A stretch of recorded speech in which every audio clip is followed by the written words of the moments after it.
Hello, everybody. Thank you so much for being with us today here on Tuesday, October 1st, 2024. My name is Brian Engelman. This is the New American Media. The show is called The Agree to Disagree Show. That guy is Blake Walley. Trying to put us to sleep here, Brian? What? I'm being descriptive. Agree to Disagree Show. I'm Brian Engelman. All right, I'll pump it up. I need some caffeine. It's been a long day. I've been going through my checklist with some long overdue items. And man, I figured something out about procrastination, Blake. The reason why I've had some of these things on my to-do list for 6 months, 8 months, it's because it's really a 5-minute task. It's a 5-minute thing that it's super easy to do, except I am 100% certain that everything about the process is going to be backward. It's going to take 100 times longer.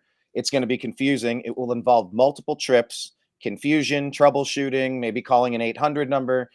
And so that 5-minute thing I always put off because I think it's going to be a 3-hour thing. Well, guess what? It actually is a 3-hour thing but that's why it sits on the to-do list. It's like, I don't ever want to carve out 3 hours of my day for that task. But it's like at some point it has to be done. And today was that day. So yes, I started off monotone, but I'm doing better now. Can't see this because it's the green screen. It's a green book. But sometimes, Brian, you got to eat that frog. You got to stop procrastinating. And you got to take care of those tasks. Did I give you that? Did I give you that book? I got you what book? I got you How to Be a Badass or something. You Are a Badass, right. I got you that one. A good one. I needed it at that time. I know. That's why I gave it to you. One was given to me, and I gave one to you. Like, it's just like a boost. I was in a dark place after the 2016 election, and I shouldn't have been. It was brutal. Well, we all have to kind of rebuild. We're one decision away from a completely different life. That's a phrase that's been popping up in different things. Blake, you are one decision away from a completely different life. Everybody listening, you are one decision away from a completely different life. So if something is working for you, that's great. And if it's not working, maybe make a decision to try something different to replace the thing that's not working. And if that doesn't work, then maybe make a decision to try to do something that could, you're one decision away. But look, we're doing a show today. We're going to cover the news. We're not going to be living in the banter. We're going to try to keep it high and tight today because we're going to be doing a double dip show. But Blake, I mean, just think of all the people impacted with all the water damage across the whole eastern seaboard, southeastern United States.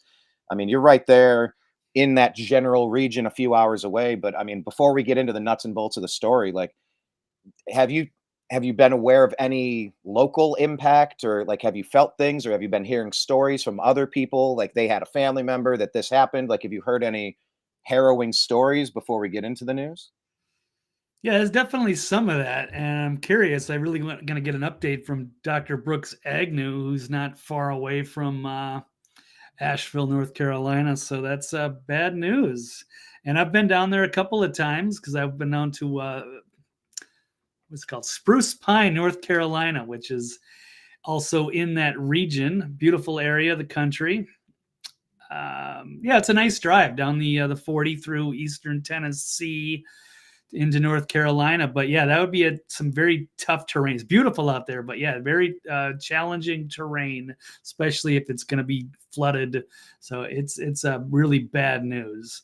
I've seen some of the stuff on Facebook or what have you. I don't know anybody personally per se, but definitely concerned for Dr. Brooks, who's been overseas and hasn't had a chance to come back.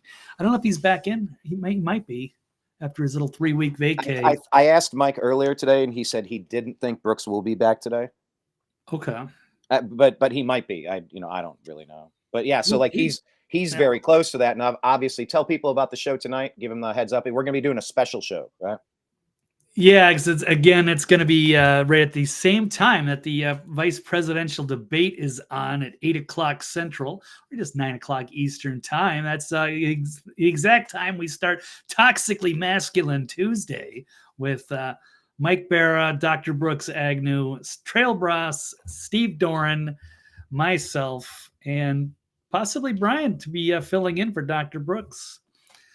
So we It's shall. been a fun couple weeks jumping on. Like I've when we're out at a special event, jumping on has always been fun. And yeah, it's great hearing those perspectives from those guys. It's a good show. Toxically Masculine Tuesday. Check it out tonight at 9 o'clock. Best It's going to round be a table debate on the special. internet, right? What do you call it? The best roundtable on the internet? That's what Dr. Brooks says, but I can't disagree with that. Well, it might not be as good right now since he's he unfortunately is temporarily subbing for me. I mean, that's an obvious downgrade on every level. But Right. yeah, it definitely is a lot of fun. I like the show. It's fun doing that. So check that one out. And Blake, and we'll covering the debates while we during the show. So it's going to be a little bit of a longer special, which is all good. So you can catch the debate in our live cast, and we'll try to get quick commentary in strategically. that's good. That sounds like a plan. Yeah, we did an okay job last time. There was some pausing, there was some mixing it up, right? Like yeah, actually it worked out pretty well. We weren't like talking over the whole thing where you can't hear the debate, because that's a problem with some of those live coverage events. So just kind of pause it and everybody quick make a point and then move on, get back to the show. Then what ends up happening there is that essentially we do a live recapitulation, like here's our clapback in real time. It goes a little away from being technically live, but I think we're having a better conversation in real time, reacting to it that way. So I definitely like that. Yes, Kenneth, Toxically Handsome Tuesday. What can we do for Kenneth? Here's your job. Should you choose to accept it today, sir? Toxically something Wednesday, a Thursday, a Friday. I need you to come up with one for each day of the week. That's your challenge today, sir. Should you choose to accept it? Yes, Kenneth is a regular here, and we love all of you regulars jumping in and joining the show. Thank you so much. Hit like and hit subscribe if you have not done so yet. Share the show with a friend. I think Blake and I we put out a pretty fantastic effing show, and I want everybody to see it. I think it's going places. I think it's been places, and I think we're still just warming up in some regards. I think it's a pretty fantastic. So, yeah, check it out. Tell everybody, and join in the comments is what I was getting at. Be like Kenneth. Offer your instant commentary. But just like we ask everybody, if you put a full sentence instead of "that's wrong," I don't know what you're saying. That's wrong. I have that means I get zero context out of that. But if you go, "You're wrong about the ports because," and I go, "Oh, okay," and then we can react to that in real time as if you were a actual member of the show as well, because really you are when that happens. Let me put this volume down here. Okay, cool. So, Blake, I think we're ready. Let's jump into it because we're going to kind of fly through today's stories. Stuff is all over the place, so let's get started.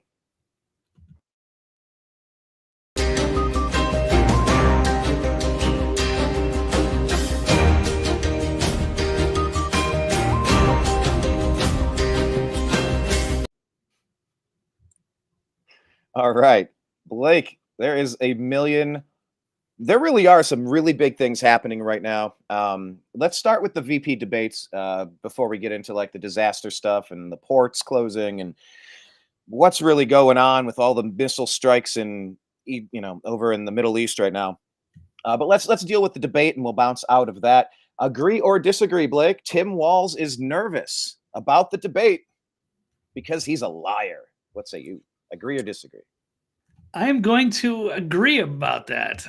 Now he is nervous. That's been widely reported. So for he should various be. reasons. So why would he be? He's a smart guy. He's entertaining, but he's also probably a liar. He's got some very strange policies, and that's not going to hold up really well under scrutiny.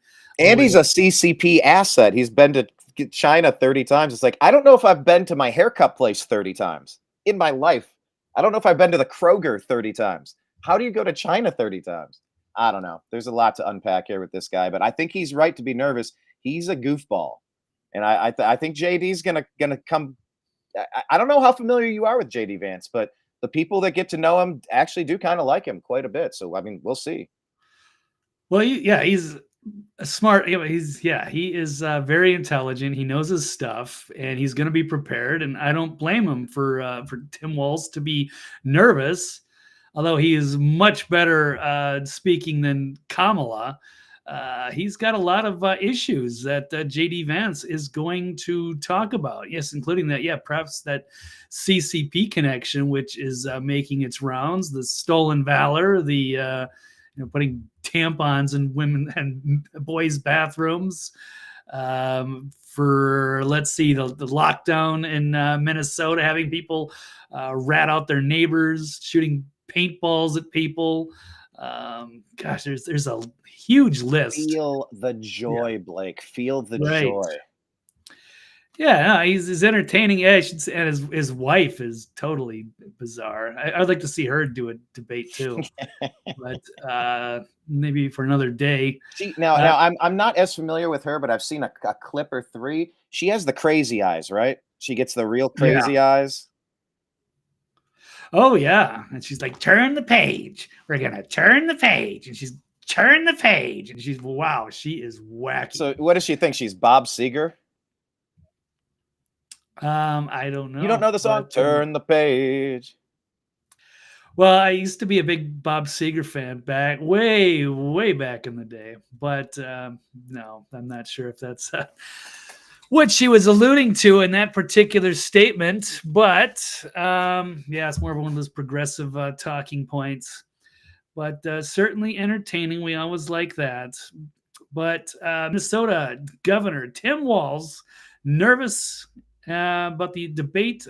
Tim Walz was telling people, yes, nervous about facing JD Vance, as he was the Sunday afternoon in August when he warned Kamala in his running mate interview that he was a bad debater. Said maybe more nervous, according to multiple people who've spoken to him. And he has good reason to be, because the face-off is most likely the last debate of the campaign cycle. We're not going to get another one between Kamala and Trump. So this might be it. This is going to be the last thing that is going to be in the voters' minds, perhaps. And so Vance, Trump's trusty running mate, has only solidified his reputation as extremely sharp, well-spoken, and quick on his feet. But Walz is an unrepentant liar, and liars by their natures are a nervous lot. They have to be, because they spend a good deal of time and energy trying to hide and explain their lies. So, yes, he's embellished his rank in the U.S. Army National Guard. The stolen valor that he was carrying a weapon in a combat zone. He's got his odd little drinking and driving arrest. Won't get into the horse stuff. Let's see. His transitional surgeries for minors, of course. That's disqualifying, man. Like that's so abusive to those poor kids. Oh yeah, yes, the trans refuge that he's turned Minnesota into, all of the illegals that he's giving driver's licenses to, oh yeah, the lockdown stuff, and of course, another one of the big ones is this whole. I'll just get real quick on this note. GOP congressman slamming Walz's record in the state. He's very unpopular there. And he's made, exactly like you pointed out, 30 trips to China, many while he was a member of the state's National Guard. So, yeah, that's James Comer there of Kentucky, maybe onto something in his oversight committee. So it's going to be a wait and see. There's information that he wants to share with the intelligence community, because, yeah, people should know what is going on with his connections to communist China. And here's another article. And by the way, pause on the other article if you could.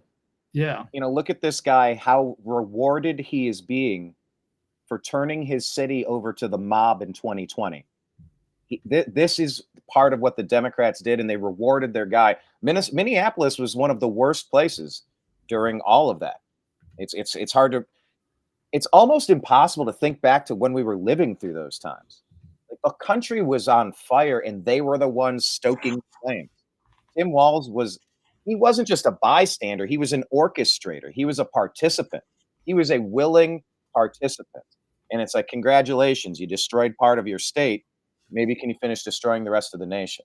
Anyway, go ahead. I just had to. No, it's good. Then as they were like enjoyed the smell of the burning city. Like there was some bizarre statements out of them, and he's even admitted that he kind of botched that whole deal by not getting his National Guard, which he was associated with, in there sooner, letting the city burn. I mean, Blake, Yeah. Blake, it's just there is literally no excuse. That is disqualifying. You have one job, and it's the welfare, the health and welfare, the safety and welfare of your people. You are the shepherd to that community. You herd over the flock to protect anyone from the outside that tries to come in and mess with any of you. At the very first hint of a problem on that scale, the only thing you do is go to the National Guard. The very first thing you do. And if you don't do it first, you do it second, or you do it third. You do it immediately, unless you're complicit in wanting it to happen. Your actions that did not deliver water to that fire means that you wanted the fire. So this Tim Walz guy, I am really excited about tonight. I think he might be the weakest link in the weakest ticket we've ever seen. You think he's weaker than Kamala, huh? Oh my God, yes. Kamala, they got to protect. Like Tim Walz, she still has this protective aura of, well, don't be mean. Now you're just being mean to a lady. There's an optic. Now Hillary didn't have that because she was Wicked Witch of the East. Like she was very well established in that role. Right now, not enough people understand who Kamala is. The more people see her, the less they like her. But I think she's still shielded with like an Oprah, Michelle Obama vibe. There's like a bit of a force field of protection, and she's so strategically hidden from off the cuff moments, even though every time you turn on an interview, it's worse than the last one. No, I think Tim Walz is worse. I think, like you said in the beginning story, because he's a liar and a proven liar, and there's a pile of 10 things that are significant things that he cannot dance around. JD's gonna get him. That's my estimation for tonight. Do you think it'll be maybe closer to a draw and I'm underestimating Tim Walz? Maybe I haven't seen enough of Tim Walz. I just think he's a really goofy guy with a bunch of big, dumb lies. Right. And he can pull that off in kind of, more positive surroundings for him. But yeah, on his feet and live on the cameras with a sharp guy like Vance, he's in trouble and he knows it. And yeah, he's got to answer some very tough questions about the stolen valor stuff, and the CCP stuff is going to be big. So he's got a long-standing connections with Chinese Communist Party. There was a subpoena issued yesterday by the House GOP Oversight Committee. Says that the Department of Homeland Security personnel reveals that a whistleblower alleges that a group chat found that there are some serious concerns regarding Tim Walz and his connections with China. So they penned a letter, an angry letter, to Homeland Security Secretary Alejandro Mayorkas. That's great because Alejandro Mayorkas is a traitor. Right. He's the worst of the worst, and it's so obvious what he's doing and what he's intentionally not doing. I mean, you might as well set it on fire, toss it into the toilet and hit flush. I mean, fine. They gave Mayorkas something. Who cares? That does nothing to me. Like, this is where the GOP annoys me, Blake. And look, I'm not trying to take away from the fact that they're pushing forward on this because I think that's the right thing to do. I think they are doing it fine, but the GOP has often ended up in the unfortunate position of they just do this rigmarole, song and dance, going through the motions, procedural things, while Nancy Pelosi and the Democrats put their head down and they just plow things through. Now, they do bad things, but they know how to get movement and they know how to make big leaps on stuff, bad leaps, but they know how to do it. The GOP, it just feels like they're constrained with different handcuffs than the Democrats are. And it's like, if you're in a boxing match, but the other person is playing MMA and they're doing tackle moves to take you down, and it's not actual boxing. I think the Republicans need to make sure that they're not just ding, ding, ding, bing, bang, boom, bing, bang. They need to be playing the same game that the Democrats are, because they've weaponized this judicial system against anybody, libertarian, conservative, Republican, Christian, male, white. It's like all they do is try to divide people and really target people like me on almost every level of my existence. My skin color, my gender, my preferences, my religion, my politics. It's like, these people are not despised enough, not just for those actions. You brought up how Tim Walz was so abusive to people in Minnesota from his days during the riots, during COVID. I mean, this is a tyrannical person. So like I said, man, I'm just really excited to see what happens tonight. I think there's a good chance JD crushes it. That's all I'm saying. Yeah, I'd say that's more likely. And we're not going to get any fact checks from the moderators, so it's going to be up Is that to them confirmed? to pull each other up. Yeah. No fact checking. An article about that. Yeah, I think it was the moderators were basically like, yeah, it's up to you guys to fact check each other. And who are the moderators tonight? I don't remember. I don't remember either. We could look it up later, but if you continue on this story and I'll look up the moderators. Okay. Well, so it says Comer here. Speaking of this letter he wrote to Mayorkas about his concerns, whistleblower, about the connections between Walz and the CCP. Comer said that further relevant information regarding Walz has been memorialized in both classified and unclassified documents in the control of the Department of Homeland Security. And the subpoena demands that all records from that group chat to the present, from, I guess, July 1st, are turned over.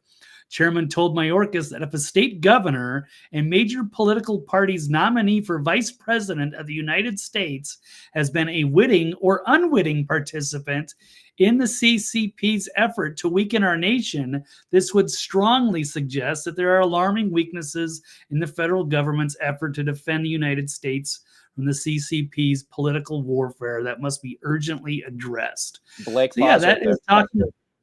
Yeah. Pause right there. You're talking about severe, critical, urgent matters. The Southeast United States is completely submerged. Towns have evaporated. We're looking into a lithium mine connection, trying to figure out if there's anything there. But the Middle East has now exploded on fire. Our ports have now been shut down. We are being choked out as a nation when they've imported 30 million illegal alien invaders. Sleeper cells ready to activate when they turn the power grid off, when the cell phone communications go down, like they just did for Verizon across a huge swath of places. And you go, oh, well, cell phones go down when there's a hurricane. No. This was hacking again. And the systems are very vulnerable. We have Manchurian candidates. We have enemies inside of the gates. We have wolves in sheep's clothing. We're going to get to all those stories, but like they all converge with Tim Walz here. He is the infiltrator from the outside. He is the enemy. He actually is doing the bidding of people that are trying to destroy this place. And you go, well, why is this all happening at once? It feels like everything's been escalated. And I'm just wondering if there's going to be a trigger point moment. I hope there's not. And once again, I'll continue to offer my prayer for protection to both the Walz and Harris and Trump campaigns with JD Vance for their protection. But I really do think they need to be tried for treason as soon as Trump takes power after this election. We'll see how it goes. But yeah, I just wanted to chime in there because the urgency of just how weakened we are, how vulnerable we are as a nation. I think it's important. I think we need to be talking about it way more than we do, because there are bad people that seem to be ramping up a plan. And I don't exactly know what the plan is or exactly what it's going to look like, but I know 100% I don't like what I see. And I want to change that. So sorry, Blake, I just wanted to jump in on that point, because like that one little sentence right there toward the end, or those two sentences, that sets up the whole rest of our show with the other topics we're going to cover. So back to you, sir. Right. Well, I think the greater point here on this one is that we're talking about the second most powerful person in the United States, potentially, if for some reason he actually wins a fair and free, open, transparent election, being compromised by the Chinese Communist Party. So if he spent 30 times that he's visited with them, makes you wonder where his loyalties lie. And that's alarming if you're talking about, putting him into the executive branch. So is somebody pulling his strings from behind? We don't know. So this is all something that the people should be well aware of. I agree. It's one thing to be a governor of a state, which is bad enough, because I wish the people of Minnesota would know this stuff. Maybe they never would have gotten any power. Speaking of knowing stuff, Blake, to the question we asked earlier, where did that go?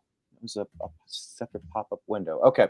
The debate moderators for tonight will be CBS Evening News anchor and managing editor. Do you know her name? Let's see. CBS Evening News anchor and a managing editor. Not a fan, no. Nora O'Donnell, and also Face the Nation moderator, Chief Foreign Affairs correspondent. Do you know this one? Nope. Margaret Brennan. I don't know if I know her. I've heard the other one, Nora O'Donnell. Yeah. I don't trust any of these people. Yeah, 2 ladies are doing it. It's going to be no audience. And there you go. That's what that is going to be. To wrap that story up. So. Okay. Well, I'm looking forward to it either way. But yeah, hopefully, it won't be like the ABC one where they'll push back on one candidate. That was ridiculous. But it was completely one-sided and incorrect. Right. And it might have been staged that way, or it might have been rigged from the get-go. I'm sure it was. But well, have you seen the new video? It's Kamala doing one of her cooking shows, and she's in the middle of saying something, and she goes, "Oh, I'm sorry," and she puts her hand to her head by her ear and says, "Right. You want me to? Sorry. Do you want me to ask what? Okay, yeah, we could do that. We're also going to do this other thing. Okay." And she looks up like she's caught, like she's busted, like a guilty party. I'm trying. Have you seen the video, Blake? I don't know. No, you have to pull that one up because I believe you, but I want to see that because I know people were questioning whether she was being fed questions during the debate, or she had special earrings or whatnot. And I'm sure that they do at some point have that. I didn't want to put out that conspiracy theory because it was like I called it that. I didn't think they asked any surprise questions, but it could certainly help, especially if she gets stuck or something. But yeah, she could be being guided around. People thought that Biden was being guided around. 1 second here, Blake. This is a little off because my well, for reasons. Hang on, let me pause this. Here we go. Check this out. Now, my question is instantly: is this a real video? So, let's hedge any video we ever see from now on under what Hillary was saying and Schiff were saying that they are terrified that certain videos are about to come out of these guys. I think the October surprise is going to be incredible. Oh, they're already talking. Hillary's already talking about the October surprise and to be ready for it. But we saw the last October surprise, the Hunter Biden laptop, and then they said it was Russian disinformation and censored everybody on the internet for talking about it. All right, well, let's check this piece out. Once again, we caution I'm trying to figure out and double check. It appears to be a very literal video, and her reaction looks super guilty when her eyes look up. She's like, "Oh, wait, I'm not supposed to touch this and act like I have a phone call coming in." Hang on. So here we go. Do with this what you will. Slice of orange, something like that. Oh, yes, hi. Yes, I'm here. Okay. Right there. Did you see those eyes? Because she hears this person behind the camera laughing, and her eyes dart up. She is angry that he caught on to what she's doing. Okay, I'm going to talk about a recipe while you're checking. Is that okay? She'll tell me if I'm annoying her. Whoop, sorry, hold on. She said she'll tell me if I'm annoying her. I was turning the volume up a little bit. She'll tell me if I'm annoying her. Okay. Hey, how you doing? Hi. Okay, so Nick, if you're doing... Okay, Nick, but a dry brine is easier. And do it brine for 24, but 40 hours is best if you have the time. Make sure you guys get a little slice of. Any thoughts on this one, Blake? That appears to be a genuine video, perhaps. Yeah, I mean, it wouldn't surprise me at all. I just didn't want to throw out that conspiracy theory, but yeah, you never know. I mean, they have even those like Apple, those ear pods, whatever you call them. They're really small. You can put those in. I'm sure if the CIA, I'm sure the government has access to some greater technology, and they could do that stuff. I don't know if they would care that much for a cooking show, but people, suspected Obama of doing the same thing, and he admitted that. Like, he's going to sit in the basement wearing his sweatpants, and then he could guide Joe Biden. Okay, hold on. Here we go. People would ask me, knowing what you know now, do you wish like you had a third term? And I used to say, you know what? If I could make an arrangement where I had a stand-in, a front man or front woman, and they had an earpiece in, and I was just in my basement in my sweats, looking through the stuff, and then I could sort of deliver the lines, but somebody else was doing all the talking and ceremony. I'd be fine with that because I found the work fascinating. I mean, I write about the even on my worst days, I found puzzling out, these big, complicated, difficult issues, especially if you were working with some great people. People would ask me. So yeah, Blake, you were talking about Tim Walz being the puppet, and I was like, hold on, we got to work this Kamala thing in and work this Obama connection in, because we literally had Weekend at Biden's for 3.5 years while they gaslit us, pretending that there was nothing wrong with him. We all knew that he was just an empty meat suit on marionette strings of Obama. And that's exactly what Kamala is. And Tim Walz, who's controlling the strings there? The man, is it China? So let's put the puzzle pieces together already. It's not very complicated. It's all laid out for everyone to see. There's enough people saying the correct analysis on these topics and more to reach these conclusions. But here we are, vice presidential debate and then voting. I mean, I can't believe we're finally almost here. But anyway, okay. Did we have anything else we wanted to get to on this one, Blake? No, I think that covers it as far as, Tim Walz being nervous and his CCP ties and all the things that he doesn't want the American public to find out about his stolen valor and many other things could be spilled out today from J.D. Vance. So, yes, he should be nervous. Heck yeah. Looking forward to it. What is your prediction for the debate then? You predict, do you think it'll be any thoughts on what you hope to see or what you definitely don't want to happen? Like, do you have any kind of... I think it'll be more entertaining than the last one, and that's not against be Trump or anything, but Trump was very seemingly, reserved a little bit more. Vance takes shots. He takes shots at people. Right. I mean, that did have some good moments. He had dominated the highlights. Yeah. And then she just spun around in circles. But I think this one's going to be a little bit more lively, interesting characters. So I'm looking forward to it. And there's a lot of good stuff for J.D. Vance to take advantage of here. He's got a lot of ammunition to play with. So let's hope. So let's get to work. LFG, dude. Yeah. Let's freaking go. All right, next topic.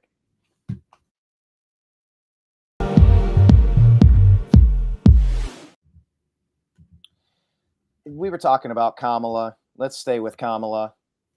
Agree or disagree that Kamala Harris should be impeached over her immigration policy? Agree or disagree Kamala should be impeached, as her border czar policies have created many angry people everywhere this is happening to them?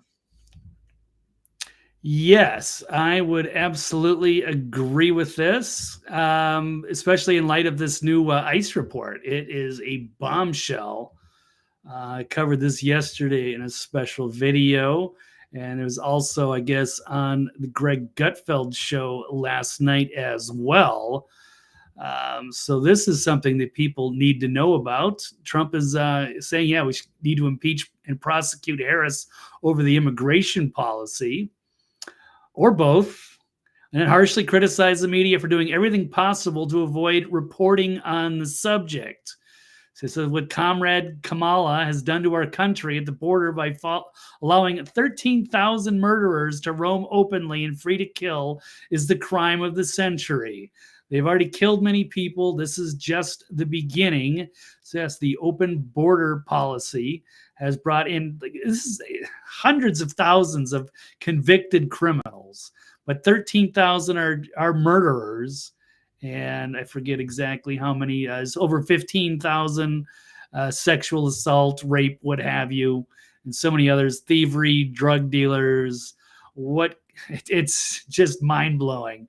ICE had to kind of reluctantly report that out. So Trump reiterated the message during a rally in Pennsylvania that Harris invited an invasion at the border and should be impeached and prosecuted for her actions. So let's take a look at this one. Before we jump to the next story, let me ask you real quick.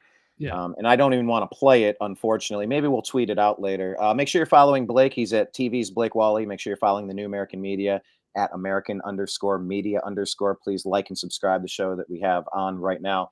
But I was going to say we should play or share.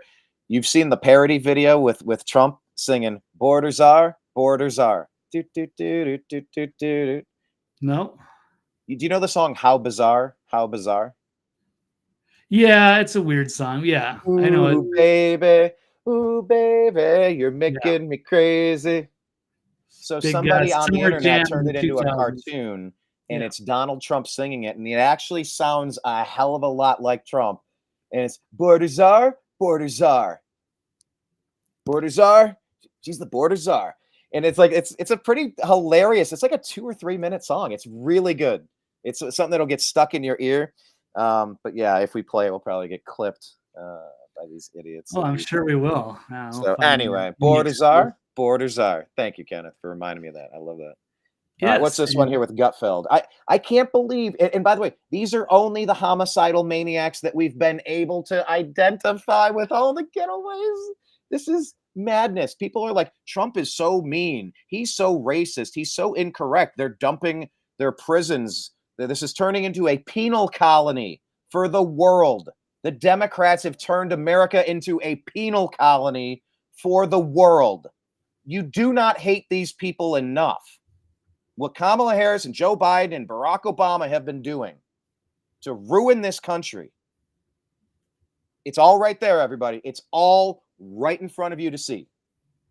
Will there ever be repercussions and ramifications for the people that are intentionally trying to mess this place up instead of fix it up? I've never seen a cast of characters, Blake, that openly hate the place that they're supposedly representing like this cast of characters. Yeah, it seems as though they are compromised or incompetent, but regardless, there's a massive problem at the border. We've been talking about it for years, but we didn't realize how bad the migrant crime was until this bombshell report came out on like a news dump Friday. So yeah, the new data on migrant crime. This is even out of Real Clear Politics. There is no doubt. Yeah, people cleared by ICE. 13,000 immigrants have been convicted for homicide. Another 1,800 facing criminal charges. Let's see. It just goes on and on. Sexual assault, weapons offenses, drugs. Blake, tell me why would somebody let a monster inside where their family is? Why would anyone allow that? Well, they shouldn't, and the people need to know about this stuff because this should be the end of her campaign right here. Once the Americans, the regular people, because you're not going to hear it from the media, which has both been criticized, by Trump and here by Gutfeld. If you were getting this real information here, you would be like, okay, this is a non-starter. This is over. She should be disqualified. She should be impeached. She's the border czar. This is her responsibility. What the hell is going on, and what is going on at the border? If we can even figure out how many people are in. Again, I'm sorry. You said border czar again. How about this one? We'll do a play on that one. Instead of borders are. How about Bob Lazar? Bob Lazar. Perhaps.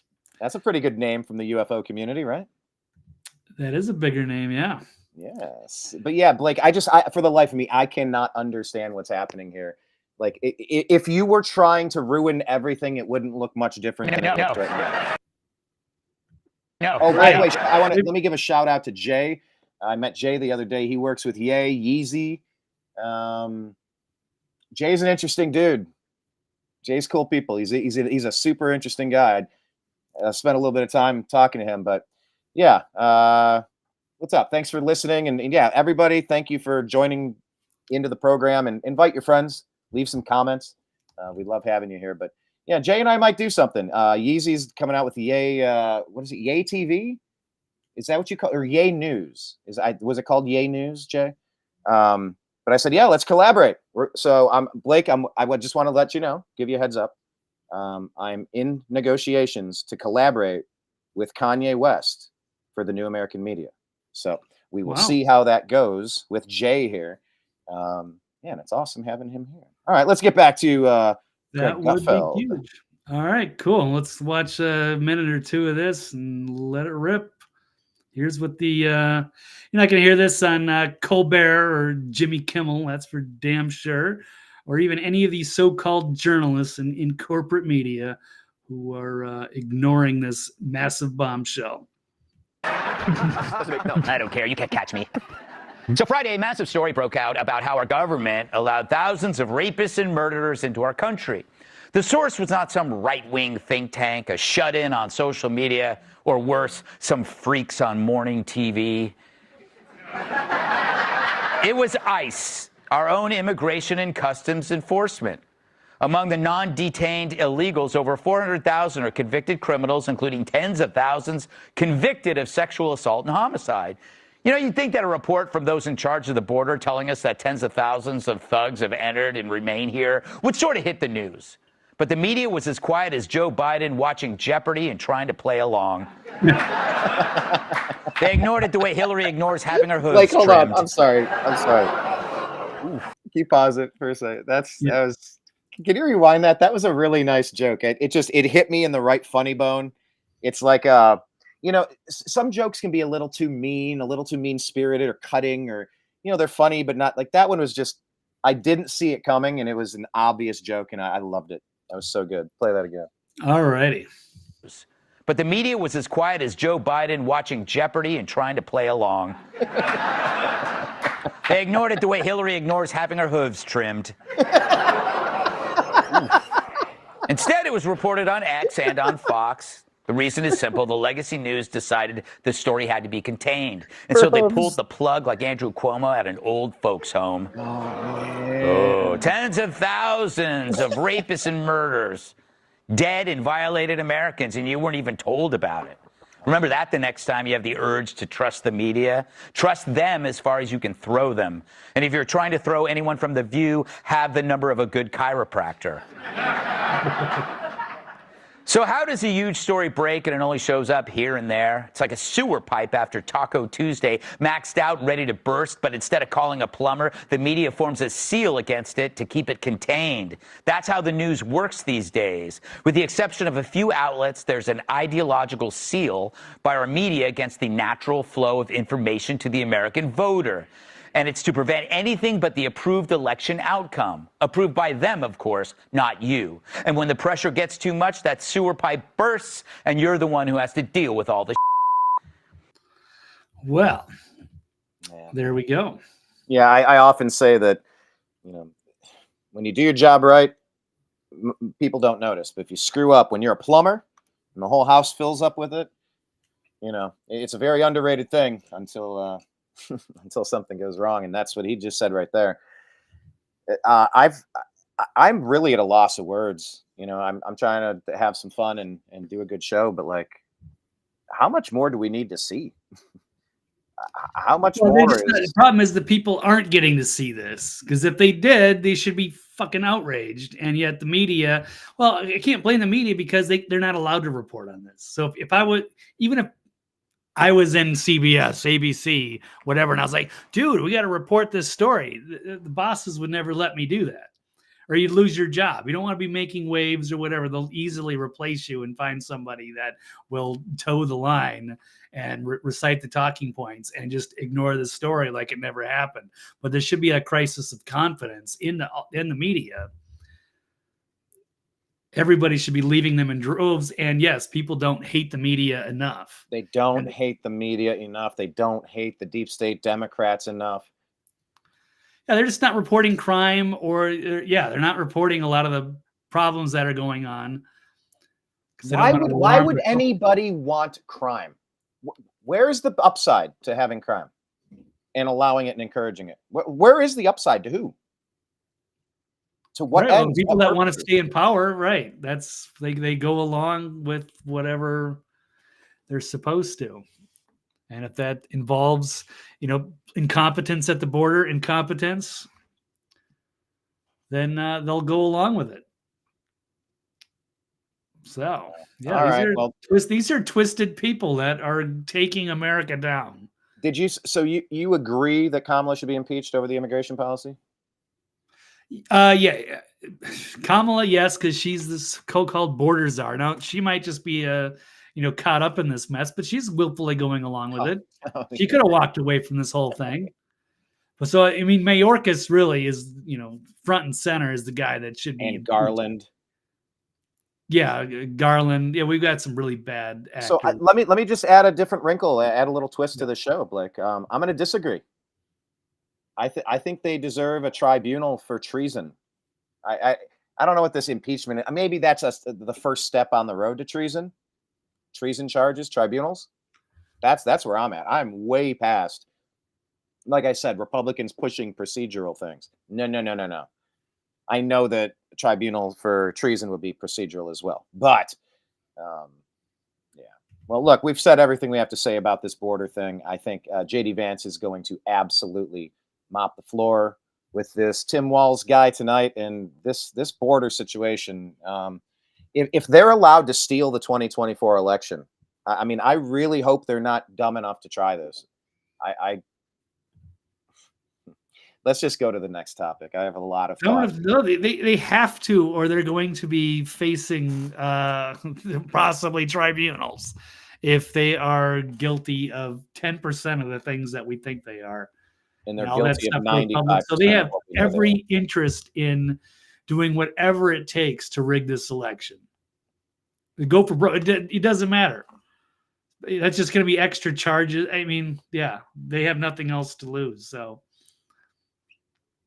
All right. Well, let's move on to the next topic. All right.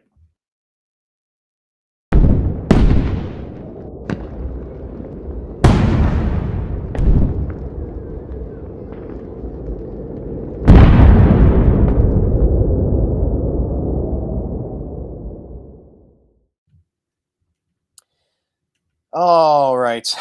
By the way, I want to tell everybody in advance of a topic that's coming up here. Let's go to the if you want to pull this up, Blake, and start queuing it up. Let's talk about Israel and a ceasefire. But regarding that little show stinger with the bombs going off in the background and the New American Media raising a flag of distress upside down because as a universal symbol of a nation that's been taken over in a coup, we are a nation in distress. Someone has boarded our ship and commandeered the captain. Like we are not like things have gone very wrong here. We're going to be doing a show, I believe. What did I say? Next Monday or Tuesday. Ted Metz. He's a longtime friend of mine. I knew him back to the what was it called with Dan Johnson? The Institute. What was that Solutions called? Institute. Thank you. Solutions Institute. I was one of the people there. Ted Metz was one of the people there, along with a lot of other cool people. But Ted and I reconnected at the DC Libertarian Convention this year. And he told me that he has a whole slide preparation. He gives lectures and stuff on preparedness. And so I've been messaging Ted. So I'm trying to work with Kanye West, and I'm also talking with Ted Metz. Kanye West to Ted Metz. We're talking to them all, trying to book future shows. And I think next Monday or Tuesday or Wednesday, I'll double check, but we're going to try to do a special show with him so he can go through the slides about preparedness. And of course, that's coming up for all these stories are connected now at this point. They're all intertwined with everything's hitting the fan. If we get attacked, what do? What's our game plan? Whether Mother Nature attacks us or whether bad actors attack us, what's our plan? How do we go? How do we move? Like, have you really thought this through? I almost led the entire show today kind of with that in mind. I just figured I'd backload this for now, and then maybe Thursday show could just be about preparedness. I just really feel like we are getting choked out right now with this supply chain and the unions going on strike at all the ports. It just, I feel it. My spidey senses are tingling. The Middle East is glowing. This is just bad news, and it's all starting to yell in one awful crescendo at this point. So look out for next week. We're going to be talking with Ted Metz about how you can level up, prepare your family, get a little bit more competent with your self-defense, whether that's the know-how or the physical tools. Those are two different components. And then there's also the mental fortitude of trying to find out and the thing inside yourself that refuses to back down and quit. So anyway, we're going to be bringing that to you next week as well. I wanted to just mention that while I was thinking about it. Blake, agree or disagree that we should reject a ceasefire and go to war for America's 51st state, as some people say, Israel? What say you? Agree or disagree? Disagree. I No, am I shocked. don't want to go into. I know it's shocking, right? Shocked, I tell you. Yeah, no, I don't think we need to get involved in any more foreign conflicts, and this is really getting ugly.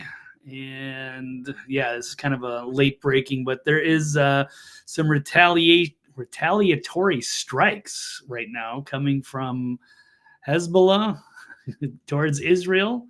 So this is things are escalating. By the way, pause on escalating. Yeah. I did look that up. We are looking at between the noon and 3 o'clock window on Wednesday. Geez, that's next week, next Wednesday. So keep your eyes peeled for that show on preparedness, Blake. Okay. Sounds delightful. All righty. Well, we've got, it certainly is going to be in the stack and something that people should all be aware of. So, yeah, it's good stuff. So, all right, Brian, good job on that. We'll look forward to that. Meanwhile, yeah, people getting bombarded here. So Iran striking Israel with ballistic missiles in retaliation for the recent assassinations. So this is the breaking story here. Iran launched a salvo of ballistic missiles at Israel for the retaliation for Hamas leader, I don't want to pronounce all these names, Ismail Haniyeh, Hezbollah leader Hassan Nasrallah, and whoever this General Abbas Nilfur-Soshan. All right, close enough. No, I like you going for the Blake. I would say even if I try to maybe even dial those up 2 more clicks on the dial. Like really sell me on the names. Like that was pretty good. I would have no clue how to do this. I don't know these people, but I like the energy there. I don't really even know the dialects well enough to try to pronounce that. But anyway, I'm just pronouncing it as it looks. The attack came one day after Iran's moderate president, Masoud Pezeshkian, said that he was lied to by U.S. and European officials who promised him there would be a ceasefire if Iran declined to retaliate against Israel for these assassinations. The Jewish state instead chose to assassinate Hezbollah leader Hassan and General Abbas in Lebanon's capital of Beirut in the largest escalation of the conflict to date. So, yes, this is kind of an alarming graphic. I don't know. This is lots of missiles being launched. Not good. I don't want to see any innocent people hurt in this. Let me pause here real quick. Let's pause on innocent people real quick. I just wanted to share this with you for a little context. I was just kind of let's do it this way. I'll play this on a loop.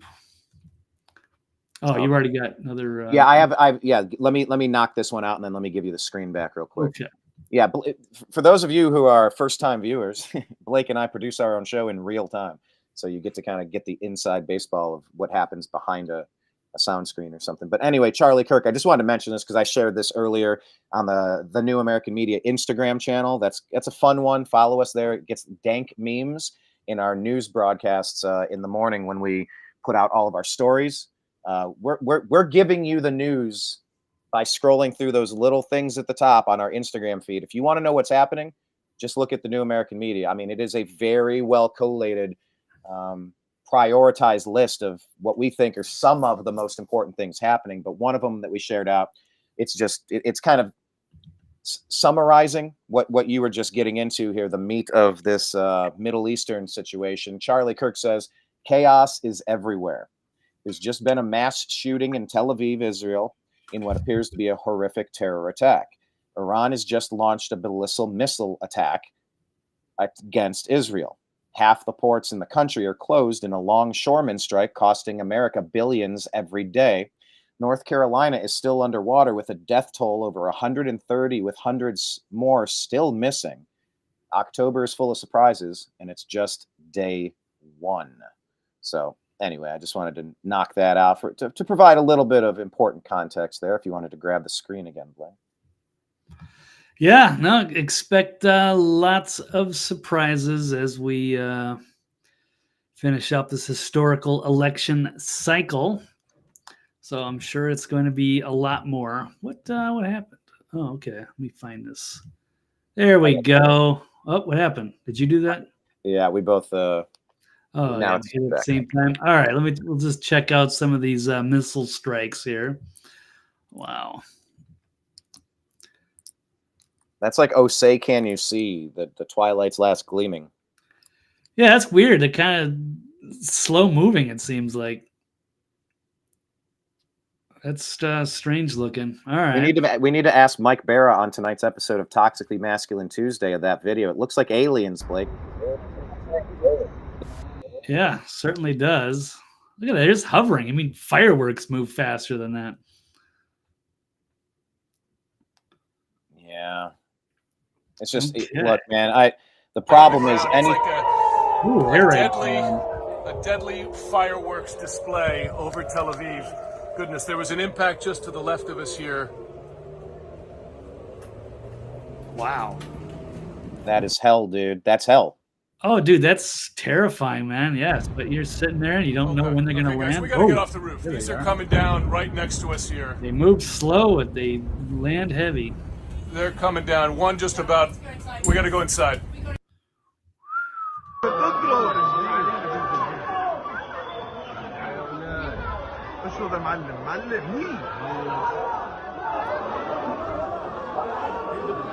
There is no leadership on this planet right now. There's no benevolent leadership. Dude, people are laughing. Wow.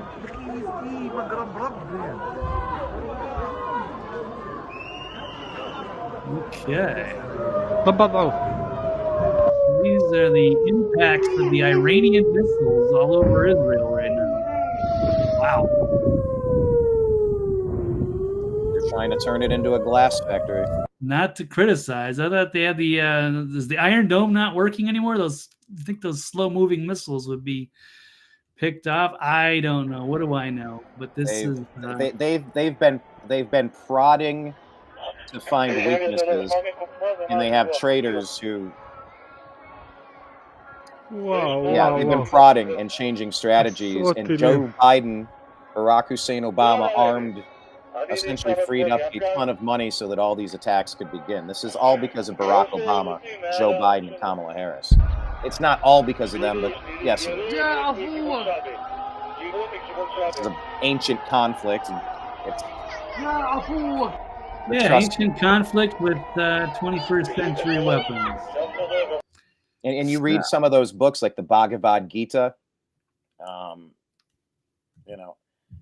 any of the ancient holy writings across the world, speaking of ancient aliens, they talk about beings from the heavens descending in chariots of fire from the sky and dragons shooting fire. Like, this is what you saw in Advanced Attack. This is what it would look like, and you'd probably write about it in a similar way. There are dragons that are shooting fire at people.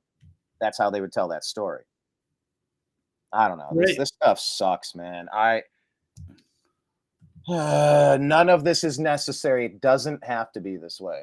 It does not have to be this way. It should not be this way. It must not be this way. Well, nope. We got a front row seat to this shit show. So buckle up. Wonderful. All right. Yeah. So that's what's going on over there. Yeah. Ceasefire, war. And then, of course, this is the mass shooting, Blake. Mass shooting in Tel Aviv as Israel launches invasion of Lebanon. What else? I haven't even looked at all these stories. I've been trying to avoid this, but yeah, we're going to be forced to here. Israel won't agree to ceasefire, expects the West to fight their wars. This might be a little biased. I'm not seeing a lot of Yeah, it may be a little biased, perhaps. Well, that's fine. I see there's a lot of bias going on. It's either with Israel things, so it's tough. But I'm not a big fan of Netanyahu. Right. At this point, just like it's almost like here a representative from one side, here a representative from the other side. It's like, all right, we know where you're coming from. What's your best argument to make here? Like, I don't mind people with opinions and bias. I have a bias toward liberty and freedom and common sense and decency. Lindsey Graham, I think it was Lindsey Graham just said, the election this year, it's not between Republicans and Democrats. It's not between Trump and Kamala Harris. It's between common sense and batshit crazy. The election you have in front of you is between common sense and batshit crazy people pushing batshit crazy policies. Choose wisely, people. Choose wisely. Fair enough. As far as this ceasefire goes, you got Israel's foreign minister. His name is Israel Katz. Israel from Israel, maybe, unless that's a mistake. Told his counterparts on Monday that Israel will not agree to a ceasefire in Lebanon unless Hezbollah agrees to disarm and abandon their own border with Israel. So it's hard to say what's going on. I don't consider Bibi Netanyahu to be a reasonable man who wants a ceasefire. I think he wants to escalate everything constantly. I don't trust him. He's a warmonger. But it's not that I have any love for anything Hamas or Hezbollah. But I think some of the the negotiations between Israel are very unfair. It's like, oh, okay, here's our ceasefire. You give up all your weapons and completely disarm yourselves and let us run your security, and then we can have a ceasefire. It's like, no, it's like a non-starter. So it's not serious. So I just hope things don't escalate. I hope we don't get dragged into this mess. Blake, and, aren't we already in it? We're already in there? I mean, I can't tell you how many text messages I've had today because I'm known as the news guy and I know a million people. Find me a room and I'd like to talk to you for a little bit. Maybe it'll be fun for one of us. But I've had a lot of questions like, did World War III just start? Are we in World War III now? And I'm like, we've been in World War III for a long time. Unfortunately, I'm not proud of that. I'm not happy with that. I'm trying to stop it. I'm trying to illuminate the situation in a way that would lead us towards stopping some of the bad stuff that's happening so we could maybe pull ourselves out of the self-destruction. It's just self-destructive policies and people right now. But yeah, I mean, we might be in World War III right now and the ports are choked off. Get ready. You got 30 million illegals in the city near you, armed to the teeth. They got unlimited charge cards. When your cell phone doesn't work, when the internet doesn't come on, when there's no more food at the grocery store, when you can't fill up your gas tank, you guys good? You got a plan? You're all set? You're gonna be able to protect your loved ones? I mean, like we are just at a tipping point in a way that I'm just yelling it from the rooftops. I'm just signaling for help. Like I said, raising the flag upside down. We are a nation in distress, blinking or a flashing light. Like, hey, little help over here, please. Like we have a little mirror in the sun and we're trying to glint it up to the plane so that I could catch the eye of a pilot to find us in the middle of a dense woodland. Perhaps maybe some alien species can come over, but then they'll conquer us. Brandon Boyd from Incubus, he does that song "Wish You Were Here." About I signal them with my lighter, and in this moment I am happy. Have you seen the Netflix show? What is it? Three Body Problem. What's it called? I think it's called Three Body Problem. What It's is got good that? reviews. It came out maybe a few months ago. Okay, what's that? What's the deal there? It's trying to connect. It's like SETI was the search for extraterrestrial intelligence. Where they shoot out like radio waves, and they hope that some alien race will communicate back and forth with us, but that they end up contacting an alien society that's more sophisticated than we are. And, instead of like, oh, hey, that's cool. Yeah, you guys are humans. Yeah, we're over here, blah, blah, blah. They want to come over and, conquer us. So I don't know. So that's the danger of trying to reach out to advanced civilizations that might see us as easy prey. Yeah, and then there's also zoo theory that we're just here as somebody's ant farm project. They just watch us. Like we're reality television. By the way, if you don't know the Incubus album I'm talking about, it's from the great album Morning View. Something super cool about them that, Blake, you might not even be aware of. And for the other listeners out there, we do TNAM Music. That's a good group to follow in Facebook, private group, TNAM Music, TNAM Music. Incubus re-released this album like 20 years later. Like re-recorded the whole thing. I don't really understand why they did it, but it's kind of cool. They added a bunch of differences. But the lyrics to this: I dig my toes into the sand. The ocean looks like 1,000 diamonds strewn across a blue blanket. I lean against the wind, pretend that I am weightless, and in this moment I am happy. I lay my head into the sand. The sky resembles a backlit canopy with holes punched in it. I'm counting UFOs. I signal them with my lighter, and in this moment I am happy, happy. I wish you were here. It's a pretty cool song, pretty cool writing, pretty cool lyricism, and when it comes to musicality, Incubus is by far one of the best that anybody has seen for the past 30 years. Go check out that entire album. I couldn't recommend it any more highly than I do. Time to shake the ant farm. Right. Oh, God. I know. So it's being shaken right now. All right. Do we have any more on this story, Blake? Not yet. We'll see how it develops. I just hope things de-escalate, but they're not. It's bad on both sides. So whatever happens, when you start assassinating other leaders from other countries and Shinzo Abe, Donald what Trump. else are they doing? Or are you setting up all those pagers to explode? You got to expect some retaliation. There it is. And I just want to see the ceasefire. I want to see the end of Hamas and Hezbollah. And I also want to see the end of Bibi. I want to see him up to the ICC. I want to see him in Nuremberg getting tried for war crimes. So I think the world would be a much better place without any of those terrorists. So, anywho. And then the other side says they're getting tired of getting attacked and they're done. They're done. There's nowhere to Mr. Nice Guy, and they're going balls to the wall right now. But it's just going out of control. What do you think is going to happen, like in the United States and Ukraine? Like, how many years are we just supposed to attack a nuclear superpower through a proxy war that we're funding and encouraging and egging on, and not expect a retaliation? Like, what we can just keep attacking a nation with no repercussions, nothing coming back at us? And when I say us, it's the proverbial us. I don't want this. I'm not advocating for this. I don't support the people that are doing that. I would like all of that to stop. I'd like to resolve, sit down, figure it out, stop this madness. But they just, nope, I got to send another $4 billion to Ukraine. Got to send another $4 billion to Israel. What?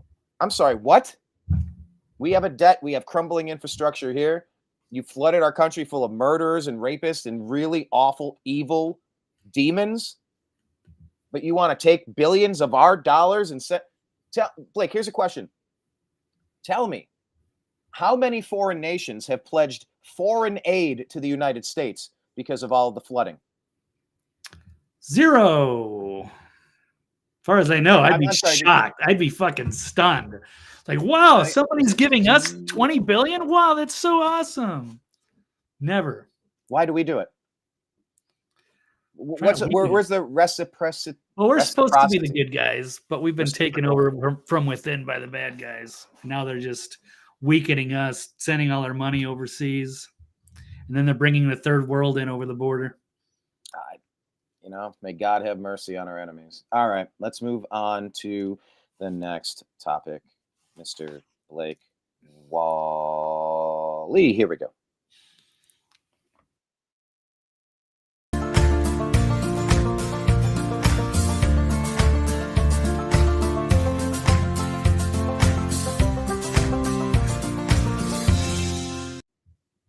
All right, everybody. If you're not following Blake Walley on X, he is at TV's Blake Walley, BlakeWalley. If you're not following the New American Media on X, we are at American_media_. Subscribe to our Rumble channel and watch some videos, please. The New American Media. The YouTube channel has about 1,500 some videos over 13 years. Check that one out and subscribe on YouTube. And our podcast on Spotify, The Agree to Disagree Show. Wherever you're watching now, hit like and subscribe.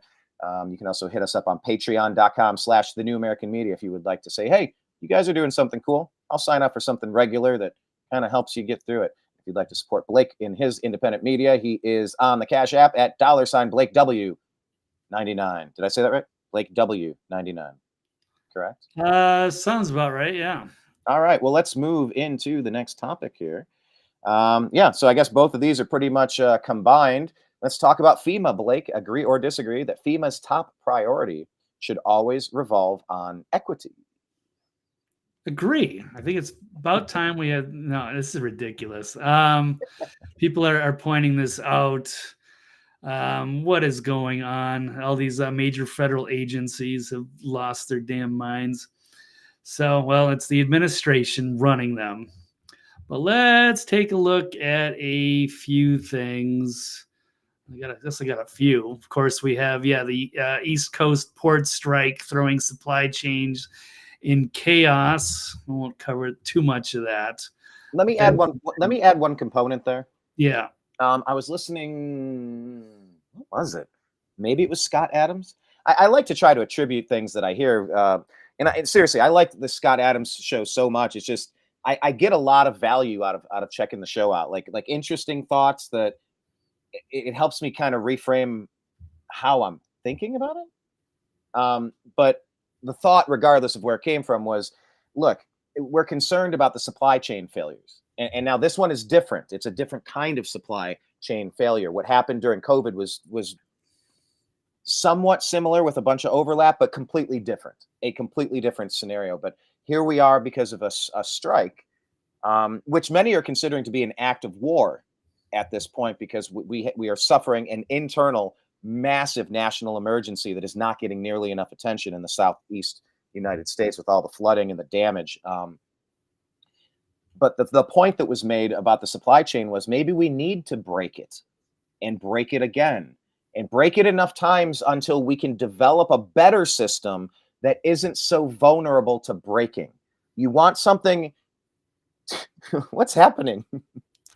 So I was looking for the captions. That's fun. That was a scroll. Where did that come? Hold on. Where did that come from? Is that at the bottom here? It's in a different folder. Oh, I forgot. We're not even in the right folder today. I forgot about the background. Shame on me. Shame on both of us, Brian. No, I'm in A2D. I'm in the A2D. Oh, I guess we can go on different rooms here. So well, I'll tell you what. Let's just leave it because this is the theme for today's show. We'll do backgrounds next time. Okay. Today's show has the purpley thing. So anyway, talk about this supply chain. But the thought was, if we can stress the system, they say that about tomato plants. If you overwater them a little bit, and if you let them dry out a little bit, the strain becomes much more resistant to both of the extremes. And that's why I've always said people from Ohio and the Midwest in general are fantastic. Partially because we have the bitter cold of winter and the sweltering heat of summer, and then the nice fall and like the rainy spring. We're balanced people. But when you live on a coast or something with perfect weather, when everything's great all the time, you're just like, yeah, man, everything's cool. It's like, no, it's not. Sometimes it's the worst. But I think it makes you a little bit well balanced there. And that's what we could maybe do with our supply chain, is make it more well balanced, so that if there is something like this, then everything hits Texas, then it goes through. There has to be a better way to route and reroute and have a game plan in case of chaos. And this gives us a chance to rethink it. Now, I'll tell you this. I do not trust anybody in the Barack Hussein Obama, Joe Biden, Kamala Harris administration at all. But I would trust the MAGA unity movement of Donald Trump, Vivek Ramaswamy, Tulsi Gabbard, RFK Jr., and Elon Musk strategizing how we could best handle what's happening with the strike, what's happening with the tragedy, the national disaster, the flooding damage from the hurricane in the Southeast, how to ramp down these 2 wars that we have going on by proxy and all of our fundings being taken. That's the type of people I would trust in that type of circumstance. I would trust the brain trust of that group, the MAGA unity movement, over these clowns. But yeah, right now it's day one. I think that's kind of leading into our next story. Should we start stocking up? But yeah, take this story wherever you were going with it, sir. There's a lot to unpack here. Right. So I just want to give a little quick background before I jump into that equity thing. But yes, we have some issues, of course. The port strike could throw the supply chains into chaos. Dock workers union vowing, they were saying that they can cripple us, shutting down the economy with a strike. Not good. Eastern Gulf Coast port strike with the longshoremen walking off the job, stranding billions in trade. And of course, timing's not good, especially as North Carolina could really use some help, and as long as in some of the other surrounding states that were devastated by this damage here from this Hurricane Helene. It's already could cost 600 lives, 160 billion in damages so far. They're still counting people. This is a horrifying one. They're finding bodies in the trees as this death toll is rising. And so it's bad news. Look at this van is completely underwater. Some pretty horrific pictures and a lot of people that could use help and supplies. Is that a video at the bottom with a bunch of toward the bottom with a play button with keep going down? Bridge. Yeah, let's see some of it. Doggone it. Can you? Yeah, thank you, Blake. Shitty music. Yeah, let's flag us for. Yeah, some music we didn't ask for. Sarah McLachlan. Look at that. Oh my God, Blake. Yeah. I mean, imagine being in the wrong spot when this happened. Wow. Yeah, the force of Mother Nature. He's sitting in the parking lot and all those cars, and they just get moved around like they're toys. But there's plenty of people that got swept up in it, banged their heads, drowned, suffocate. Like this is. Bridges collapsed. Look at this footage if you're not watching it. Wow. Yeah. This is eastbound 40. I've been right through there. Oh my gosh! Now we're hearing a little bit that town that was decimated. Was it called Oak Creek or what was that one? I'm not sure. Not Asheville. What? No. There was another one, but I'm hearing there's something like a lithium mine connection. I don't know how much validity there is, but there's a lot of people making a lot of noise about. It looks like they might have intentionally hurt some of these red areas. And they're showing some stuff on Doppler and strange anomalies that some of this might have been man-made, orchestrated, intentionally done at the same exact time when the strike occurs to cripple our refueling supply, knowing that the national strategic oil reserves have already been decimated by Obama, Biden, Harris. I mean, Blake, it feels like we're about ready to get attacked here from our people on the inside. If you would consider for a moment the possibility that we have advanced weather warfare that could be turned on ourselves. Remember when Obama had that big hurricane where he went up to New Jersey with Chris Christie? Yeah, wasn't that like Superstorm Sandy right before the election? Threw all the Benghazi stuff out of the news cycle. It washed away Benghazi scandal big time. And now look, some of these things could just be purely coincidental. They happened in a relatively similar timeline. And so like we put them together and there may be no realistic, logical, factual connection to them, or there is. Every storm that does stuff like this, you got to look at the Doppler and the different metrics to be used. I've seen some interesting videos. I don't know how valid they are, but they're showing what they are claiming to be very strange anomalies where it looks like some of these storms are guided and sent in like a Hezbollah missile. So, you know, it's something to think about, everybody. And it's something to think about how you can level up. Like, what if you couldn't go to the store for 2 months? What would you want to have a couple more of? Do you need some medicine? Do you need some water filtration? Do you have water? Like, do you have some long-term storable food? Do you have the right self-protection? Do you have the right tools at your disposal? Like, just think it through, guys. What if your cell phone isn't working? Do you have any ham radio? Do you have any backup? Just please think it through. I watch these videos and they're horrifying, but they're a good reminder to we take for granted the stasis of our current environment. But you know, I haven't had something like this, but we've had some pretty wicked storms. When that hurricane came through, I'll tell you what came through here was wild, man. It dumped for days. And you know, it can happen to anybody anywhere. And it's not always about flooding either. Use this event to be your gateway drug to consider how to level up in case of 40 other potentialities that would put you in a tough situation. Just be smart about it and expend some energy on having a game plan to take care of yourself. So anyway, back to you, Blake. Okay, well, let's get back to the topic here. So the Biden-Harris administration's FEMA states their top priority is equity in the wake of hurricane devastation. A lot of people are criticizing the response. I'm not 100% either way if that's true or not. I know they let everybody down in Maui and their devastation. I'm not sure if that's exaggerated or not with North Carolina, but many poor people were quick to point out when they went to the FEMA website that their number one priority is fucking equity. Like, what in the fuck? Equity. By the way, pause on equity. Just to the left of your head there is Dikembe Mutombo. I would be remiss if we didn't at least pay our respects. Rest in peace to Charlie Hustle, Pete Rose, and Dikembe Mutombo. No. Like, that happened in the same day. We lost two. And Chris Christopherson, was a lot of big names passed away yesterday. Chris Christopherson too. What is he best known for? He's like a country music singer, songwriter, and apparently Taylor Swift's like number one.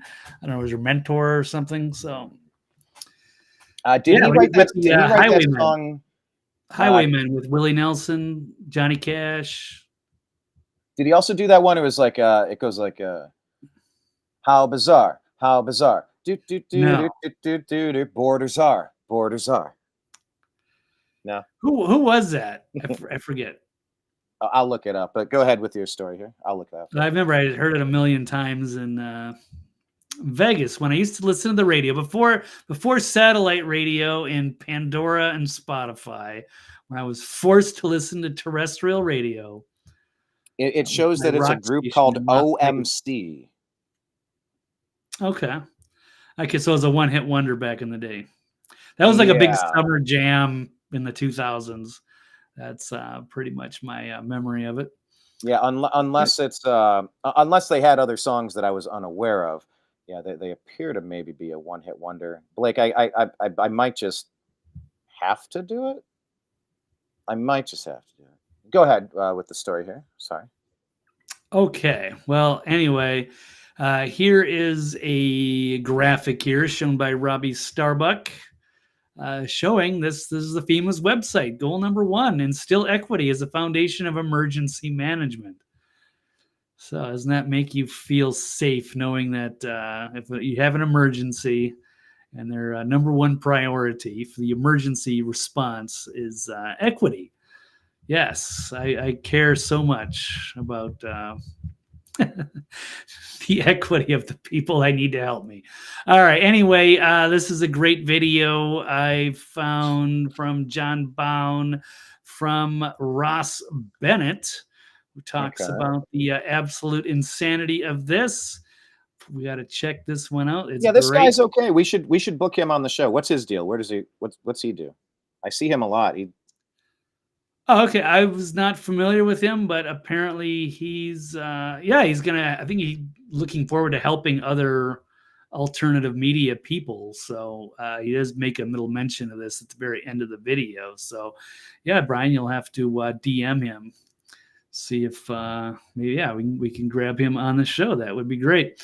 So here we go from Ross. Let's let it roll. Just imagine for a second with me that you're one of the people in North Carolina right now, or in one of the other states, that doesn't have any electricity, that the flood wiped out their entire town and their house, have no food and no freaking water right now. Just imagine that's you, and you go to FEMA's website, the Federal Emergency Management Agency, or you're in their training and you see this. Their number one goal, equity. What? I really wish that right now your number one goal was managing emergencies. Then you start thinking, well, I know they're supposed to help me. I know that in certain places the government's giving like 5-star hotels to people and $10,000 to $15,000 of food vouchers. What's that about? And then you remember, oh, that's for illegal immigrants. You have to not have been paying taxes here and not been a citizen to get that. Then you look on the internet and you see Biden writing another check for $8 billion to Ukraine, bro. And then it clicks. Oh, the whole government is doing this DEI thing where they put us last. The people that pay them to do their job are getting put last. And then something deeper clicks, and you realize the purpose of the second paragraph of the Declaration of Independence. If I was you, I would get to know my neighbors real well, hope that we can vote our way out of this in November, and prepare like we're not going to be able to. If you want coaching to have your social media blow up like it should, DM me. I'd love to coach you. Let's see if it's a good fit. Okay, there you go, Brian. How do I coach? What's the guy's name? Let me pull it up. Ross Bennett. And his handle, at least on Twitter, is Ross DeBoss. D-A? No, it's D-U-H, like duh. Ross DeBoss. Yeah, I've been seeing him a lot, actually. So whatever he's doing with the algorithm works. Let's do more of what works. Right. I'm a fan of that. We're starting to actually get a little bit more reach on YouTube, which is shocking to me, but that's cool. I guess I'll take the help wherever we can get it. So, well, by the way, tell people you've been doing. I've seen a couple new videos that you've put out. You're doing are you doing expanded segments on the topics that we did? Kind of like. Well, my main thing is I'd like to do a lot of short videos. Like, yes. I think that's the key, is the 2 to 5 minute videos. Brian, as much as I love working with you, I know the long form content isn't always easy to work with. And I'd like to repurpose the content, but sometimes that's difficult because sometimes I have bad video or there's a audio sync issue or what have you. It can just be difficult to edit some of those. So anyway, so you've been putting out some additional content, which is what I intend to do as well. Different lengths, different forms, but yeah, you put a few out. What topics did you drill down on in those? Do you remember? Well, just this last one, I was talking about the border crisis and the numbers going on. What they're covering up here. Let's see here. This is one of it right here. It's the open border policies. And the alarming amount of, the statistics that we showed earlier from Greg Gutfeld. So that was the last one that I did. Whoa, I've got the little screen there. Okay.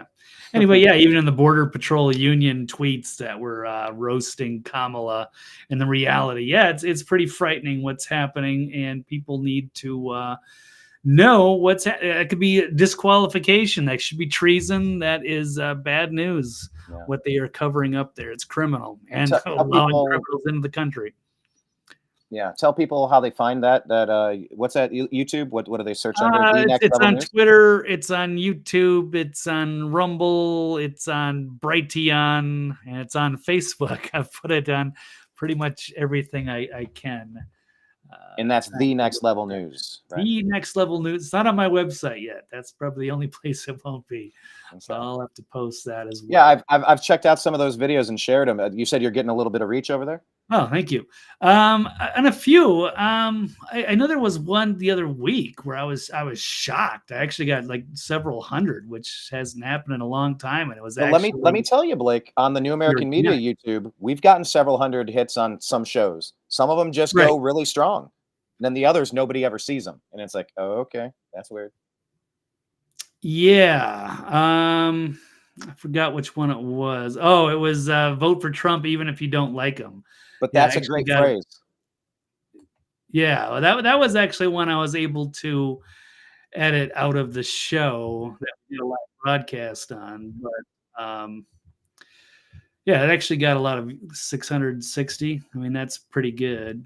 I mean, like for me at least, because YouTube usually would just suppress everything and I couldn't get anywhere. But so yeah, that a little bit, yeah. Once in a while, I guess if we have the right topic or the right title or the right thumbnail, we get a little bit of love on those live videos. So hopefully more of that and more content. But yeah, anybody that could help us, Ross or whoever, whatever we can do to advance a couple of levels. We've been in this long enough that we should be doing, in the thousands at least. But it's hard to do when you're outspoken against the powers that be in some of these controlled channels. I wish we could get more on Twitter. I know Elon took over, but it still feels like it's hard to get traction there sometimes. It's very rare that I can get viral, even though technically I have way more followers there than any other platform. So still some things to work out. It's weird. I have big days on Rumble. I have dead days on Rumble. I have big days on YouTube. I have dead days on YouTube. Same with X. It's like I'm trying to figure out exactly, how this goes. By the way, I want to give a shout out. Blake, you might remember this from last time. Oh, wait, you had that on the screen. Take that screen back. Let me switch over.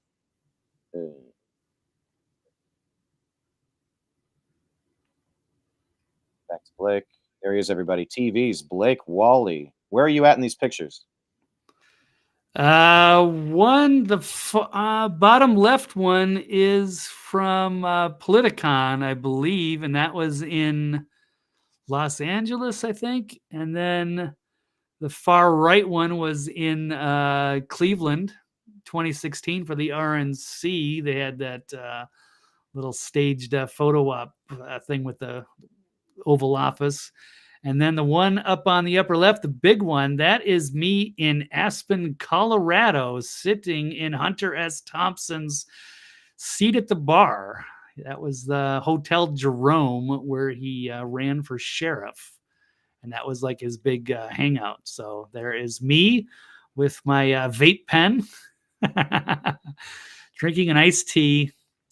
I have another one where I got it in my mouth. I look kind of like Hunter with the smile of fear and loathing. Right. Yeah, it's like, yeah. We're somewhere else out of Barstow. Yeah, pretty much. So yeah, 3 different cities. Well, speaking of different cities, let me grab the screen and just give a shout out. By the way, this is a 1 of 1. I was talking to Jay about his Yeezy collection because he works with their management, and they get 1 of 1 Yeezy clothes and shoes, and they auction them off and model them and different stuff. But Blake, this is the band of that dude that we met in Nashville for the Robert F. Kennedy Jr. comedy thing. Nice. Yeah. They're called The Absurd. So they've got a hat that kind of looks like MAGA. It says The Absurd 2024. Text cocaine to 420-6969. So I'm going to try to get this 1 of 1 to Jay to get Kanye to put it on his head for a photo op to pump their band up a little bit. I think it'd be absolutely hilarious, since I guess we're maybe collaborating with Kanye West. Like, throw it all on the wall. Throw all the spaghetti on the wall and see if any of it sticks. But shout out to those guys. He hit me up. He's like, yo, you're in Louisville? You're going to be around? I'm like, what's up? He's like, we're playing at such and such place. I'm like, let's go. So I rolled Cool. out and got to see the end of the show. Got there a little bit late, but got to hang out with the guys for a while. Good stuff. Nice meeting you fellas. And I tried to connect because they're all ideologically aligned with common sense and sanity, it seems. So I was like, all right, I got to follow you guys. Let me take a picture and put it on our Instagram. Let me do the thing and cross-pollinate for TNAM music stuff. That was Kinda- when we went to the RFK event, the comic event. Remember when we were in the bar afterward? Yeah. You do recall. Oh, I do remember. Yeah, kind of we were hanging out after the show. Right. Yeah, so this was Josh. Oh, okay. Josh from that bar after the RFK. Oh, that's event. cool. All right. I did not know. Yeah, he that. just hit. And by the way, Josh does videography, and the kind of one of the plans was that if the New American Media was going to get credentialed and do the whole thing and get inside access, and we need an extra camera person to kind of help with just the whole scene, just to kind of. Oh, I didn't know you had his contact. Yeah, I've had him. I just haven't been down there in a while because I was, considering that or reaching out. So I didn't know that you knew him or were familiar. Okay, well, that's cool. Yeah, well, because we stayed in touch, and he was going to be like, hey, well, he goes, look, man, I'll come up to Chicago, I'll come up to Milwaukee. If you guys have press passes, he goes, put me on the list. I'll do it. And I'm like, all right. So anyway, shout out to the Absurd. This is an absurd show as well, and I'm glad we kind of got to do the wrapper. Hey, talking about to-do lists. Yeah, that was on my list. I just haven't had a chance to go down to Nashville again. Well, you and I were supposed to do Tyler Fisher, but we missed it. Tyler Fisher's comedy performance in Nashville. We missed that one. We've done Harry Mack. But I think we should get back to Nashville soon. Maybe we should move there. Do you want to move there, Blake? I'm heavily considering it. I might do it too. I might in the next 6 months because I was kind of thinking I might even looking at towards it now, but I kind of want to wait till the election and get through January. Yeah, it's going to be a bumpy ride. Civil war, some bullshit, but I am planning Nashville springtime. That's definitely on my radar, if not sooner. But yeah, it's the election that's really holding me back on that front. I saw Weezer. I thought I saw that Weezer was playing the entire Blue album from front to back in Nashville. I had a chance to go to that. It might be sold out, or it might have already happened. I kind of lost track of it. But yeah, I think Nashville. I'm getting a feeling about Nashville. Got a feeling. Yeah, there's a lot going on there, and so I'm kind of reaching a dead end in my current location. Although it's nice because it's out of the way and it's not as hot as Nashville. But let's not call it a dead end. Let's just say there may be a new beginning occurring, and you're only one decision away from a completely different life. That's for everybody out there. One decision away. And if that decision doesn't work, you make another decision about that issue and see if that next decision changes that scenario for you. Life's just about pressing which button, which door do you want to open? It's a video game. Go check it out. Kenneth's saying, what about Hashville? Do they call Nashville Hashville? Is it turned all stoner? Or is it has not to my knowledge. Hashville. But, I mean, I guess everywhere is now. It seems like, and I've been in the legal states. I've bought legal weed in LA, Vegas, Colorado, a few other places. I can't remember.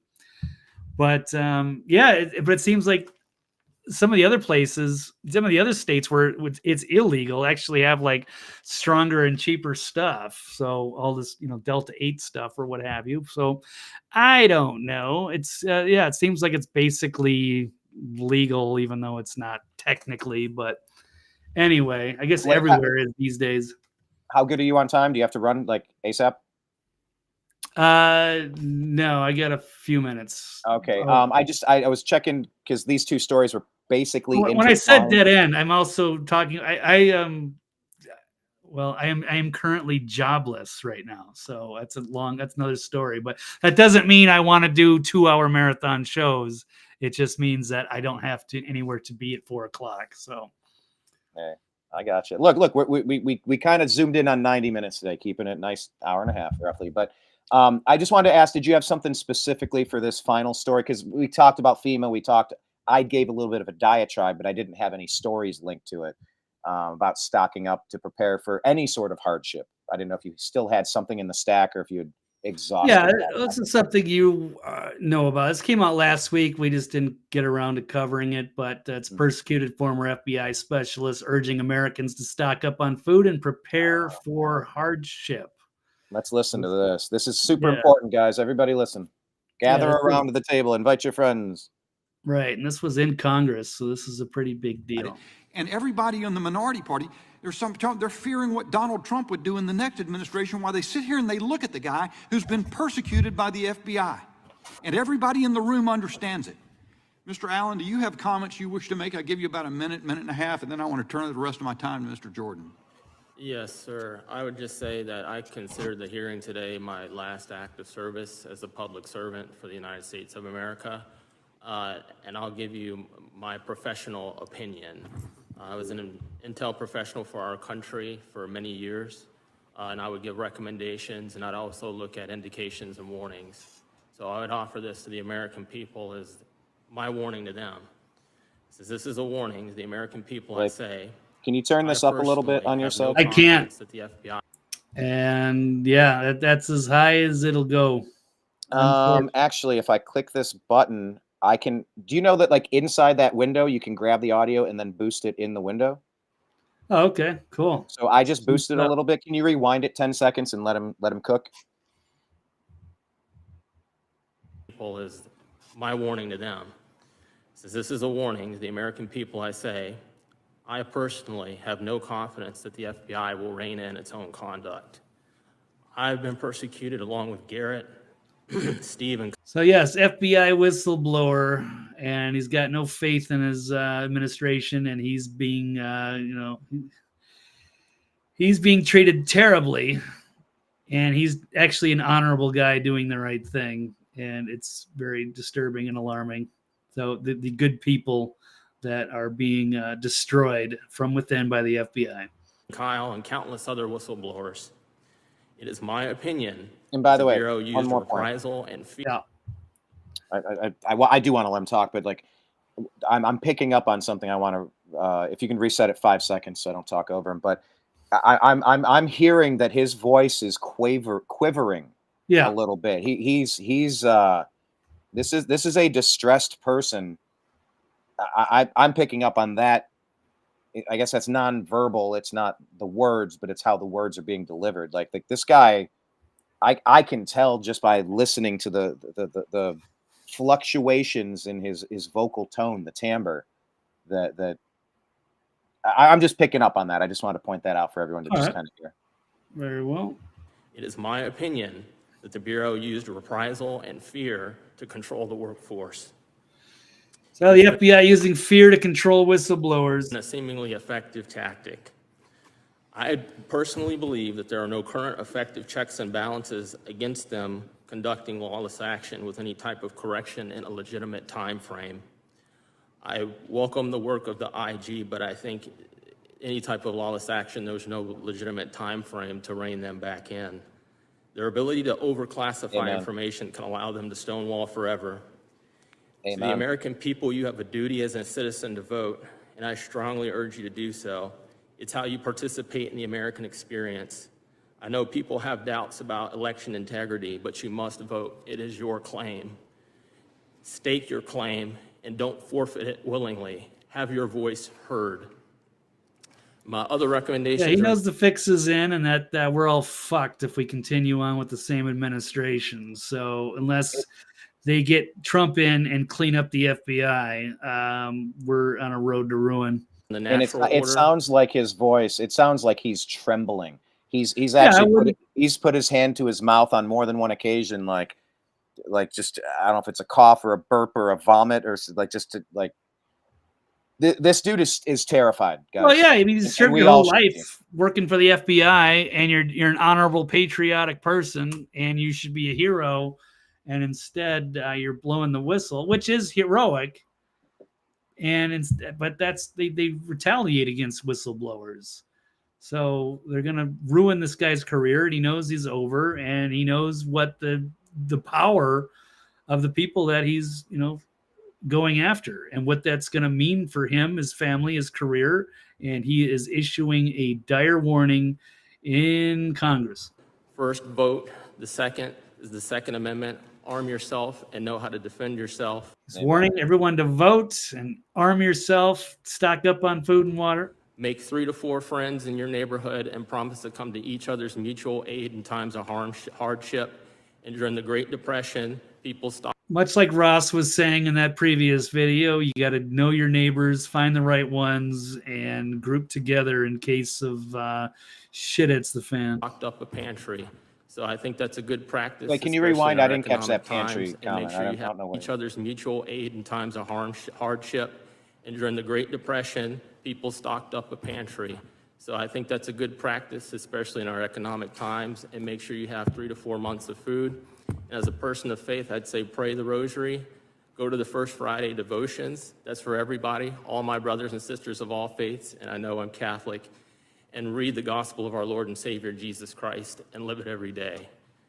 And that's all I have to say. Thank you for the time. You know, Mr. Allen, the fact that there are servants like you who have borne up under persecution that a lot of political leaders in this country do not care about is the thing that heartens the American people, and I'm confident the American people will resolve the situation. Okie doke. I had that conversation with yesterday at the concert and afterward, talking to several different musicians, and we just kind of talked about the importance of standing up and speaking and having the courage to get out there, to become the man in the arena, to get covered in dust and blood and sweat and bruises and bloodied, or you just stand up, and maybe if your voice shakes, you get through the sentence, and then you get through the next sentence, and maybe it gets easier, maybe it doesn't, but maybe sometimes just by us speaking, someone on the other side, somewhere on the other side of the world could be listening, and they could get a little bit of encouragement from that. They could get a little boost of, all right, a little morale boost. Like, if they can do it, I can do it. I like what they're saying. I agree with what they're saying. What they're saying needs to be said everywhere out loud possible. You know what? I'm going to have another conversation with a family member. I'm going to have a conversation with somebody after work. I'm going to have a conversation with a stranger, because this shit's kind of important. Not to get anybody distracted, but everything's on fire or flooded. And it's like, if you could take the flood and put it on the fire, then it would be better. But no, it's just a mess. Please, can we all just meet a few more neighbors and get a little bit better prepared? Yeah, and get right with yourself, your spiritual compass, your moral compass. You got to strategize and game plan some stuff out in advance. And you'll never know everything, and you'll never be able to prepare for every circumstance, but take care of your health, your mental health, and take care of your physical health, your financial health. Try to cut back on some spending. Try to make a few more bucks. Toss some stuff on Marketplace. Just whatever it takes to level up a couple of areas. Go to the store and get a few more boxes this time, a few more cans, a little bit more in the freezer. Get a little solar kit, a little charger, something, a battery backup. Get some protection and learn how to use it, because having a guitar in your closet does not make you a musician any more than having a firearm in your drawer makes you a marksman. You have to know how to use it. You have to know how to clean it and clear it and care for it. You got a little bit of leveling up to do. Some of it's just getting gear. Some of it's getting gear in here. Just working on your brain and learning the basic components to. You're going to need to be really strong. Now, I'm hopeful, Blake. I'm hopeful, and we'll wrap it up here. I'm hopeful that we still got one more story, Brian. Did I miss one? Oh God! I think next week, I think we're going to switch things up. Brian is going to drive all of the content, because the one thing that Brian doesn't see is all the tabs that are on my screen and all the stories. So I'm always looking at the tabs and looking at the time, and I'm trying to move the flow or trying to get all this stuff. But I think if Brian sees it all in front of him, it'll be easier to roll the show. I don't think that was right.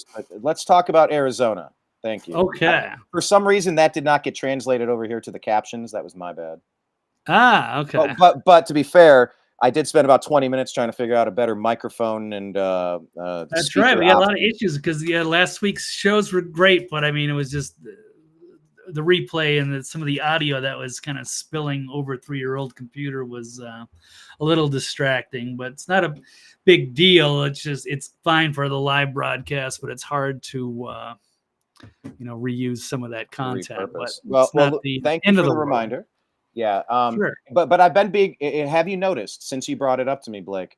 Yeah. As I'm trying to wrap up one topic and jump to the next one, I Yeah. am almost every single time saying, "Did you have anything else that you wanted to add for this story before I move on, Blake?" Because No, I hear ya. I heard you say that, and I'm definitely trying to be cognizant of that to make sure that we clear all the tabs. But this one was just my mistake. I forgot to load it into the script. No, it's no fun. It just a couple weeks ago, I remember I got frustrated at one point because I'm like, I got 10 minutes and I've got like 10 open tabs and I'm like trying to hurry along. And then Brian just going, it's like lightning round, but those are just words. They have no meaning. And then Brian just keeps talking. And I'm like, like we got to go.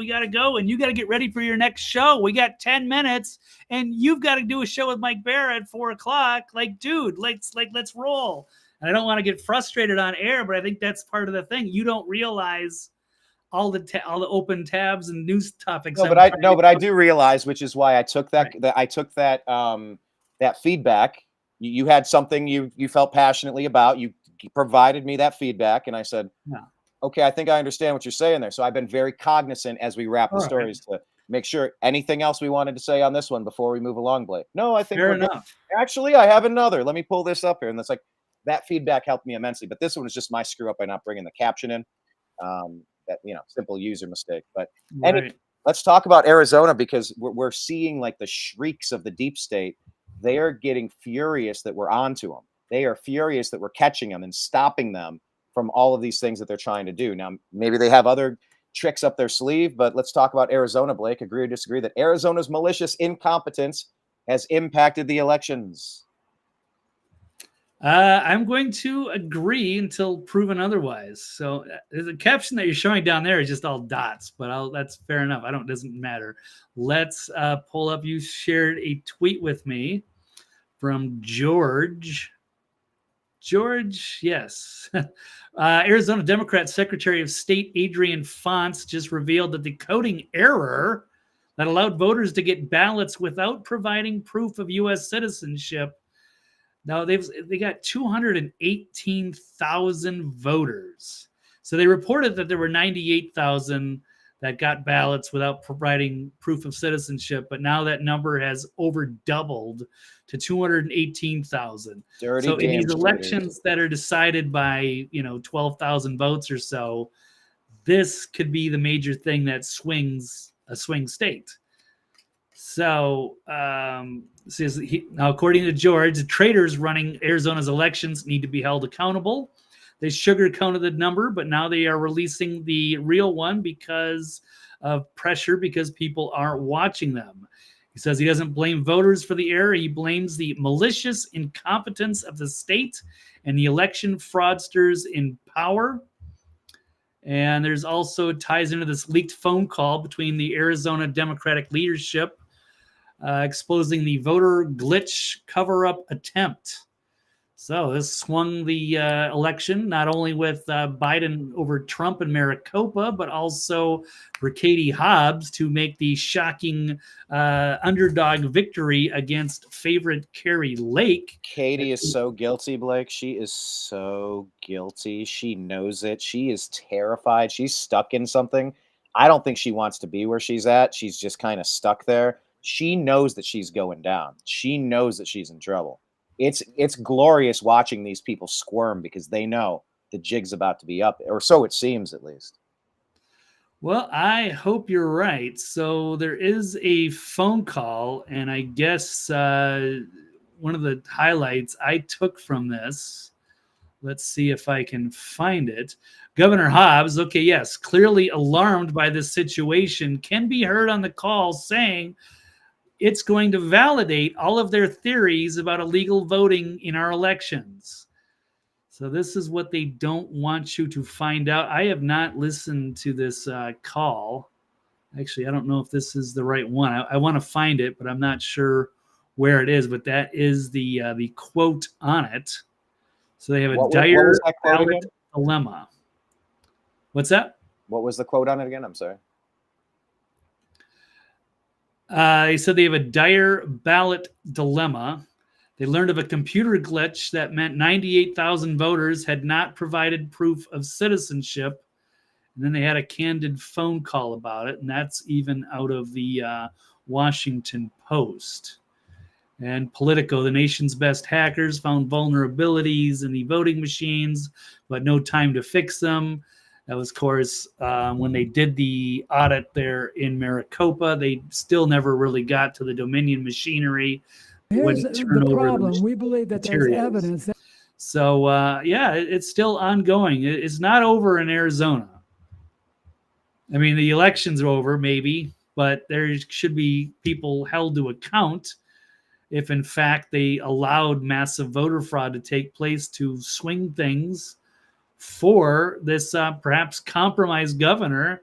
And, some people are saying, the cartels are the ones running, not only Arizona, but the border as a whole. That was leaked out of O'Keefe Media Group, one of the Border Patrol people. So, yeah, there's some problems over there. And this is the way that they're rigging elections. And, of course, we all know that they want to give amnesty to all these, 15, 20 million illegal aliens that have crossed the border recently. So that's a lot of problems. So don't think that they're not meddling around. These are not the safest and most secure election ever. There were plenty of things to dig into, whether it's machines or ballots or checking signatures, proper canvassing, ballot harvesting. There is a lot of things that they could use. Aren't paying attention and preventing this fraud from potentially reoccurring, if in fact there was a fraud last time around. But you'll have to check CISA, CISA.gov / rumor control for any election or vaccine related issues. Yeah, it's insane. We have like gun to our head. We got to say stuff like that. It's just Hey, Christian Hellweg is here. Welcome. Yes, thank you for joining us. Please hit like and subscribe wherever you're watching from, Christian, and please make sure you're linked up with us in all the places. Yeah, man, Arizona's been a mess. So has basically the swing states are a bit of a mess, and they're desperately trying to pump people in to create enough ballots that can be harvested through UPS, who for some reason selected a candidate to we're supporting a candidate for president. I don't know if they always do that or just this time, but they're the ones delivering ballots. You can't do that. That's a conflict of interest. You can't deliver ballots by mail if you're going to determine that we're endorsing one candidate over the other. By the way, give us every box to deliver 1 million ballots per postal carrier, whatever the math is. You can't do that. That's a clear conflict of interest, Blake.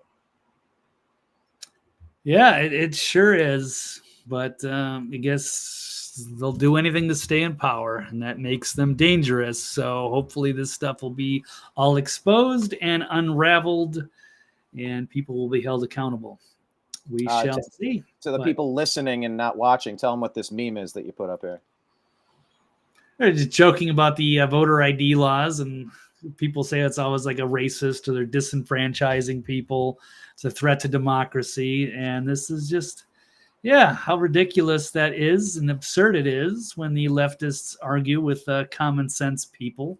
We're just saying, be honest. And they're saying, and they're racist. Yeah, the voter ID laws are racist. Oh, come on, be honest. And here we go. Yeah, I want illegals to vote to help us win. Yeah, that would. It's exactly what they're trying to do. Oh, they're saying racist. They're just a replacement theory. Oh, they can't get IDs, whatever, blah, blah, blah. But in reality, it's like the ends justify the means, and they'll be happy to get illegal immigrant votes if that means they can win the election. So, and they can stay in power and put patriots in gulags. So, yeah, exactly. There you go. They finally let us know where they're at, and it's nowhere we want to be. But we want to be thankful to you for participating in today's show. Thank you so much. Blake, tell people where to find you and about the show tonight, and we'll let you go. Okay, TV's Blake Walley on Twitter, and thenextlevelnews.com for the archive, all the shows. And then tonight's show will be the regular Toxically Masculine Tuesday with me and Mike Barra, Dr. Brooks Agnew, maybe? We're not sure. 50-50 on Dr. Brooks Agnew, Trail Boss Steve Doran, and Brian Engelman, perhaps, depending on what's shaking, or Dr. Brooks. I don't know. So, for this one, I already told Mike, I'm like, we're going to overlap because I want to do a show about the VP debate. So let's just, like, I was like, is that your plan? He's like, I'm planning on it. I'm like, okay. So I'll plan on doing one, but then I think Brooks might be back the next time. But maybe I'll be a utility player. Maybe we'll go with 4 people. Who knows? It's up to you guys. But it's been fun being there. Always appreciate it. And follow Blakester in all of the places. Blakester. Yes. So live coverage of the debate tonight. Heck yeah. Tune in to the New American Media, the Next Level News, and Mike Barra's channel so that you can watch us. Hit like and subscribe. Thank you so much for being here on the New American Media's The Agree to Disagree Show. My name's Brian Engelman. I want you to follow us in the places, patreon.com/the New American Media, rumble.com/the New American Media. On X, we're at American_media_. Truth Social, the New American Media. Spotify, the Agree to Disagree Show. Telegram is TNAM in TNAM chat. Hit us up in all the places. YouTube, the New American Media. If you like independent journalism and you want to help Blake out, he's Cash App $Blake W99. And then we are at Brian Engelman. That's me on Venmo, if you guys like what you like, which is journalism unmuddied by the filth of somebody who's paying me to say otherwise. Say anything contradictory to what my eyes and ears are telling me I think's occurring. We don't do that. We don't tolerate that. Anybody that helps us out, we always give you our real opinions. You don't get that when you get fully funded. So, I want to share a quick tweet from somebody I just discovered yesterday. World Alternative Media, also a fellow alt media journalist. Let's see, where is that? Here we go.